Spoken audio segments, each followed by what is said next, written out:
মোহনবাগান নাকি ইস্ট বেঙ্গল? স্বয়ং রবীন্দ্রনাথ ঠাকুর থেকে মহানায়ক উত্তম কুমার, মান্না দে, তাবর তাবর বাঙালিরা ছিলেন মোহনবাগানের ফ্যান। অন্যদিকে ভানু বন্দ্যোপাধ্যায়, শচীন দেব বর্মন, রাহুল দেব বর্মনের মতো খ্যাতনামা মানুষজন ছিলেন ইস্ট বেঙ্গলের die hard supporter. Manna Dey তো গান লিখেছিলেন ফুটবল প্রেমীদের উদ্দেশ্যে। একটা সময় মোহনবাগান জিতলে কলকাতার বাজারে ছেয়ে যেত চিংড়ি মাছ, আর ইস্ট বেঙ্গল জিতলে ইলিশ মাছ। তাই বাঙালির কাছে যেন ইস্ট বেঙ্গল মানে ইলিশ মাছ আর মোহনবাগান মানে চিংড়ি মাছ। বুঝতেই পারছেন এই দুই দলের প্রতিযোগিতা শুধুমাত্র একটি খেলা নয়, এর সাথে জড়িয়ে আছে ইতিহাস, আবেগ আর বাঙালিয়ানার এক অন্য রূপ।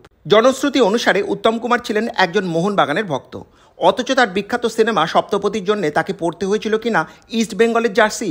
ভাবা যায়। অনেকটা ইলিশ ভালো না চিংড়ি ভালোর মতোই বাঙালির চিরন্তন আবেগ, অনুরাগ, অভিমান আর গর্ব ইস্ট বেঙ্গল এবং মোহনবাগান। শোনা যায় মোহনবাগান জিতলে মোহনবাগান সমর্থক ইস্ট বেঙ্গলের সমর্থকের বাড়িতে চিংড়ি মাছ কিনে দিতেন, আর ইস্ট বেঙ্গল জিতলে মোহনবাগান সমর্থকদের বাড়ি পৌঁছে যেত ইলিশ মাছ। আহা, কি সুন্দর ছিল সোনালি দিনগুলি। উত্তমবাবু খুব সম্ভবত কোনো এক খেলোয়াড়ের বায়োপিকে অভিনয় করার ইচ্ছা প্রকাশ করেছিলেন, তবে শেষমেশ তা আর করে ওঠা হয়নি। উত্তম কুমার অভিনীত ধর্নী মেয়ে ছবি সেই বিখ্যাত গানটির কথা মনে আছে তো?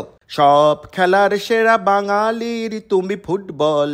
গানটা মোটেই ভালো গাইলাম না, তাতে কি হয়েছে, আবেগটাকে অনুভব করার চেষ্টা করুন। ধর্নী মেয়ে ছবিতে দুই পরিবারের মধ্যে দুই দলকে সমর্থন করার কারণে অন্তর্দ্বন্দ্ব কি আসলে মোহনবাগান আর ইস্ট বেঙ্গলকে কেন্দ্র করে বাঙালির কার্যত দুই শিবিরে বিভক্ত হওয়ার এক সিম্বলিক রিপ্রেজেন্টেশন নয়?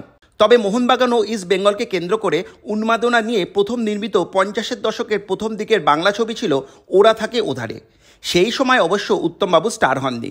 এর পরবর্তীকালে নির্মিত হয়েছিল আরও একটি সিনেমা, মোহনবাগানের মেয়ে। দেশটায় তখন ইংরেজরা দাপিয়ে বেড়াচ্ছে। ইংল্যান্ড থেকে আগত ছেলে ছোকরা সাহেবরা মাঠে চামড়া নির্মিত গোলাকার কিছু একটা নিয়ে যেন খেলে। অবাক বিস্ময়ে তাকিয়ে দেখত ভারতবর্ষের কিছু মানুষ। সেই খেলার নাম নাকি ফুটবল। সাল 1911। ভাবতে পারেন সেই বুট পড়া ইংরেজদের ফুটবল দলকে কিনা হারিয়েছিল মোহনবাগান দল।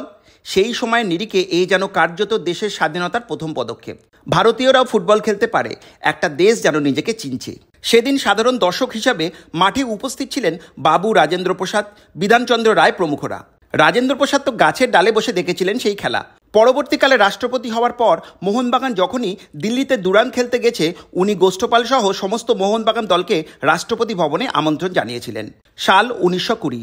জন্ম হলো ইস্ট বেঙ্গল ক্লাবের। 28শে জুলাই 1920 সালে কোচবিহার কাপের একটি ম্যাচকে কেন্দ্র করে স্থাপিত হলো ইস্ট বেঙ্গল ক্লাব। সেই ইতিহাস কোনো একদিন বিস্তারিত বলবো। এরপর যখন ওপার বাংলা থেকে ছিন্নমূল মানুষরা আসলেন এই দেশে, তারা বোধ করে ইস্ট বেঙ্গল নামের মধ্যে তাদের ফেলে আসা মাতৃভূমির টান অনুভব করেছিলেন। কাজেই ইস্ট বেঙ্গল পরিণত হয় তাদের আবেগে। যদিও একথা সত্য যে তৎকালীন সময়ে অন্তত ইস্ট বেঙ্গল ক্লাব মূলত পূর্ববঙ্গ থেকে আগত মানুষদের সমর্থিত একটি ক্লাব ছিল। তবে অনেকেই জানেন না, শিলজয়ী এই মোহনবাগান দলের অনেক খেলোয়াড়ই ছিলেন কার্যত পূর্ববঙ্গের মানুষ। এমনকি জয়সূচক গোলদাতা অভিলাষ ঘোষও ছিলেন পূর্ববঙ্গের মানুষ। পরবর্তীকালে অন্যান্য প্রবাদপ্রতিম মোহনবাগান ঘরের ছেলেরা যেমন গোষ্ঠপাল, চুনি গোস্বামী, এদের সবারই কিন্তু আদি বাসস্থান পূর্ববঙ্গে। আবার পশ্চিমবঙ্গের হাওড়া জেলার বাসিন্দা হয়েও বিকাশ পানাজি ইস্ট বেঙ্গলের ঘরের ছেলে। তাই মনে হয় ঘটি বাঙাল বলে প্রতিদ্বন্দ্বিতার ব্যাপারটা কিছুটা হলেও ভিত্তিহীন। তবে এই প্রতিদ্বন্দ্বিতা বঙ্গ সংস্কৃতির অঙ্গ হয়ে দাঁড়িয়েছে। যাই হোক, দুই দলের খেলা মানেই স্টেডিয়ামে কান পাতা দেয়, গ্যালারি থেকে শুধু চিৎকার আর উন্মাদনা। এই লড়াইকে কেন্দ্র করে কত যে মজার গল্প আছে তার ইয়ত্তা নাই। তবে এই উন্মাদনা বাঙালির কাছে যেন একটি উৎসবের মতোই। আনন্দবাজার, যুগান্তরের মতো সংবাদপত্রের শিরোনামে প্রায় ঘুরত দুই দলের প্রতিযোগিতার খুঁটিনাটি। রবীন্দ্রনাথ ঠাকুর পর্যন্ত শান্তিনিকেতনে মোহনবাগানকে খেলতে ডাকতেন। শচীন দেব বর্মন কতটা ইস্ট বেঙ্গল প্রেমী ছিলেন একটি হৃদয় বিদারক ঘটনা থেকে তা বোঝা যায়। 75 সালে উনি যখন মৃত্যুশয্যায় কারো কোনো ডাকে সাড়া দিচ্ছেন না, তখন তার পুত্র পঞ্চম একবার বলে উঠলেন, বাবা, কাল ইস্ট বেঙ্গল জিতেছে। একবারের জন্য হলেও তিনি চোখ খুলেছিলেন।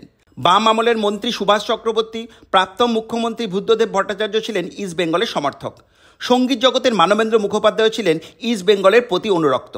সবুজ মেরুন শিবির বনাম লাল হলুদ শিবিরের এই প্রতিযোগিতায় এক কথায় সমৃদ্ধ হয়েছে ভারতীয় ফুটবল দল। ইলিশ হোক কিংবা চিংড়ি, শুটকি কিংবা রসগোল্লা, যে যাই খান না কেন, বাঙালির আবেগ কিন্তু ফুটবল। আমাকে তথ্য দিয়ে সমৃদ্ধ করেছেন শ্রীযুক্ত হেমকমল মুখোপাধ্যায় মহাশয়। আপনি কোন দলের সাপোর্টার, কমেন্ট সেকশনে তা জানাতে ভুলবেন না। আর ভিডিওটি ভালো লাগলে নিজের প্রিয় দলের সমর্থকদের কাছে শেয়ার করে দেবেন প্লিজ। দেশ ও নিজের এলাকার প্রকৃত ইতিহাস জানতে আমার প্রোফাইলটির সঙ্গে যুক্ত থাকবেন। কাছে থাকবেন, পাশে থাকবেন। ইতি আপনাদের শোভন। ধন্যবাদ।